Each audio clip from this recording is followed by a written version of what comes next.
अवधूत चिंतन श्री गुरुदेव दत्त श्री स्वामी समर्थ महाराज की जय. श्री स्वामी समर्थ. सर्व ताई आणि दादांना तुमचं सर्वांचं स्वामी समर्थ माझी आई या चॅनलमध्ये स्वागत आहे. आजचा दिवस स्वामी महाराजांच्या कृपेने तुमचा सुखाचा आणि आनंदाचा जावो हीच स्वामीचरणी प्रार्थना करून आजच्या नवीन व्हिडिओला आणि नवीन सेवेला सुरुवात करूया. तर बघा, आता आपल्याकडून आपला हा जो मनुष्य जन्म आहे, तर आपण या मनुष्य जन्मात आलेलो आहोत, तर त्याच्यासाठी आपण हे ऋण फेडण्यासाठी आपली पितरांची सेवाही केलीच पाहिजे. कारण आपण आपल्या पितरांमुळेच या मनुष्य जन्माला आलेलो असतो. मग दररोज आपली पितरांची सेवा आपल्याकडून झालीच पाहिजे. पण ज्यांना कोणाला पितरांची सेवा दररोज करणं शक्य नसेल, त्यांनी या 15 दिवसात म्हणजेच या पितृपक्षामध्ये फक्त आणि फक्त 5 मिनिटाची ही आपल्या पितरांच्या स्मरणार्थ सेवा आवर्जून करायला पाहिजे. तर ती सेवा कोणती आहे, ती कशी करायची आणि हे सर्व काही या व्हिडिओमार्फत मी आज तुम्हाला सांगणार आहे. तर त्याआधी जर तुम्ही चॅनलला नवीन असाल तर आपल्या चॅनलला सबस्क्राईब करा, लाईक करा आणि शेअर करायला विसरू नका. तर बघा, आता तुम्हाला बऱ्याच घरामध्ये दररोज पितरांच्या स्मरणार्थ सेवा केली जाते, म्हणजेच पंचमहायज्ञ केला जातो. पंचमहायज्ञ करण्याला खूप महत्त्व आहे. जर तुमच्या घराला प्रखर पितृदोष जर असेल, ज्यांना प्रखर पितृदोष असतो त्यांना नारायण नागबली करण्याची गरज असते. त्यांना नारायण नागबली करायला लावत असतात. पण ज्या घरात पंचमहायज्ञ केला जातो तिथं नारायण नागबली करायची गरजसुद्धा लागणार नाही. कारण या पंचमहायज्ञाने हळूहळू तुमच्यात जो प्रखर पितृदोष आहे, तर तो प्रखर पितृदोष हा कमी होण्यास मदत होते, तो म्हणजे या पंचमहायज्ञाने. तर हे पंचमहायज्ञ दररोज खूप साऱ्या महिला करतात आणि त्यांना याचे छान असे अनुभव पण आलेले आहेत. मग हा पंचमहायज्ञ कसा करायचा? पंचमहायज्ञ म्हणजे काय?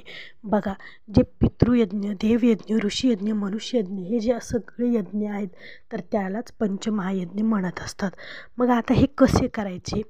तर बघा, तुम्हाला काय करायचं आहे, दररोज आता याच्यासाठी तुम्हाला वेगळं काही साहित्य लागणार नाही. तर तुमच्या घरात जे साहित्य आहे त्याच्यामध्येच तुम्ही हे पंचमहायज्ञ दररोज करू शकतात. तुम्हाला काय करायचं आहे, बघा, तुम्हाला दररोज सकाळी उठल्या अंघोळ झाल्यानंतर ज्यावेळेस आपण स्वयंपाकाच्या तयारीला लागतो त्यावेळेस तुम्हाला काय करायचं आहे, एक छोटासा कागद घ्यायचा, त्याला थोडंसं तूप लावायचं आणि तो कागद म्हणजे जाळायचा.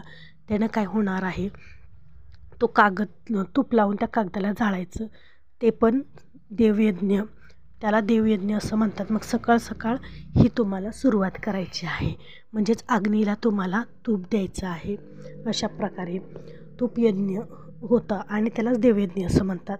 त्याचबरोबर तुम्हाला काय करायचं आहे, कावळ्याला घास घालायचा आहे. मग पत्र्यावर तुम्ही घास ठेवू शकता, जेणेकरून कावळा कधी ना कधी, कावळा, चिमणी म्हणा, कोणत्या ना कोणता पक्षी येऊन तो खाऊन जातो.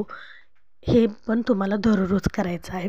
त्याचबरोबर गाईला घास घालायचा आहे. बघा, प्रत्येकाच्याच दारामध्ये गाय असते असं नसतं, कुठे असते तर कोणाच्यात नसते. तर तुम्हाला शक्य झालं तर गाईला दररोज घास घालायचा आहे. त्याचबरोबर आता बघा, आपल्या घरामध्ये कुठे ना कुठे काळ्या मुंग्या असतात. तर त्या काळ्या मुंग्यांना तुम्हाला काय करायचे आहे, साखर टाकायची आहे. हे 4 कामं तुम्हाला करायची आहेत. त्याचबरोबर 5वं काम म्हणजे तुम्हाला काय करायचं आहे, तुमच्या घरामध्ये बघा लहान मुलं येतात, लहान लेकरं येतात किंवा बाहेरील व्यक्ती येते किंवा कोणीतरी ऋषी येतात फिरत कोणीतरी मागण्यासाठी काहीतरी येतं. तर त्यांना तुम्हाला आदराने पाणी द्यायचं आहे, चहा द्यायचा आहे. त्याने जर जेवण्यासाठी मागितलं तर तुम्ही जेवणसुद्धा त्यांना द्यायचं आहे. अशा प्रकारे घरी आलेल्या व्यक्तींचा आदर तुम्हाला करायचा आहे. अशा प्रकारे 5 कामे तुम्हाला दररोज तुमच्या घरामध्ये करायची आहेत. तर याच कामालाच म्हणतात पंचमहायज्ञ. ज्यांच्या घरात हे 5 कामं केली जातात तर त्यांना हळूहळू पितृदोषातून त्यांची मुक्तता होते आणि त्यांची जी अडकलेली कामे आहेत, थांबलेली कामे आहेत, तर ती कामेसुद्धा मार्गी लागतात. इतकी हा पंचमहायज्ञ केल्याचा म्हणजे फरक तुम्हाला जाणून येईल की या यज्ञाने तुमच्या घरामध्ये किती हळूहळूशे दोष कमी होण्यास तुम्हाला दिसून येतील आणि तुमच्या घरातील वातावरण हे तुम्हाला शांत झाल्याचं दिसून येईल. त्याचबरोबर तुम्हाला या 15 दिवसामध्ये पितृपक्षामध्ये तुम्हाला दररोज पितृस्तुतीचं स्तोत्रचं आहे त्याचं पठण करायचं आहे. त्यासाठी बघा, तुम्ही अंघोळ झाल्या देवपूजा करण्याच्या आधी तुम्हाला पितरांचं आसन वेगळं घ्यायचं आहे आणि दक्षिण दिशेकडं तोंड करून आसन टाकून तुम्हाला पितृस्तुती स्तोत्रचं पठण करायचं आहे. बघा, थोडा वेळ 3-4 मिनिटं म्हणजे 4-5 मिनिट तुम्हाला हे स्तोत्र म्हणायला लागेल वेळ. इतक्या वेळात तुम्हाला ते पठण करायचं आहे. दररोज तुम्ही या 15 दिवसात केले तर खूप म्हणजे खूप चांगलं असणार. आणि जर तुम्ही दररोज जर तुम्हाला शक्य असेल तर दररोजसुद्धा तुम्ही या स्तोत्राचं पठण करू शकतात. नंतर तुम्ही हे पितृस्तुती म्हणायचं तुमचं झाल्यानंतर बाथरूममध्ये जाऊन तुम्हाला हात पाय धुवायचे आहेत. ते आसन गुंडाळा करून आसन बाजूला व्यवस्थित ठेवायचं आहे. त्या आसनाला नंतर हात लावायचा नाही आणि नंतर हातपाय तोंड धुवून नंतर मग तुम्ही तुमची दररोजची कामे, देवपूजा, दररोजची कामे सर्व करू शकतात. अशा प्रकारे तुम्हाला ही दररोज या 15 दिवसात दररोज ही सेवा करायची आहे. खूप म्हणजे खूप छान असा रिझल्ट तुम्हाला या सेवेने येतो आणि आपले जे पित्र आहेत तर ते पित्रही या सेवेने आपल्याला भरभरून आशीर्वाद देतील आणि आपल्याला या पितृदोषातून मुक्तीही मिळेल आणि आपल्या पितरांची कृपाही आपल्यावर राहील.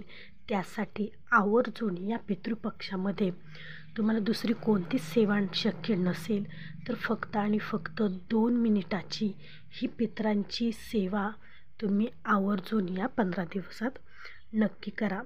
तर आजचा व्हिडिओ असा होता पितरांची 2 मिनिटाची सेवा करण्याचा. तर अजून आपण उद्याच्या व्हिडिओमध्ये आपल्या पितृपक्षामध्ये पितरांसाठी नैवेद्य कोणता दाखवायचा याचा पण व्हिडिओ आपल्या चॅनेलवर लवकरच येणार आहे.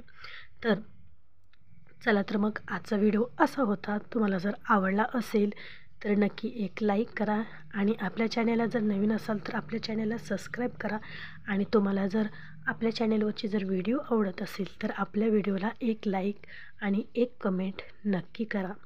चला, तर मग भेटू पुन्हाच अशा एका नवीन व्हिडिओसोबत, नवीन सेवेसोबत. तोपर्यंत सर्व ताई आणि दादांना श्री स्वामी समर्थ.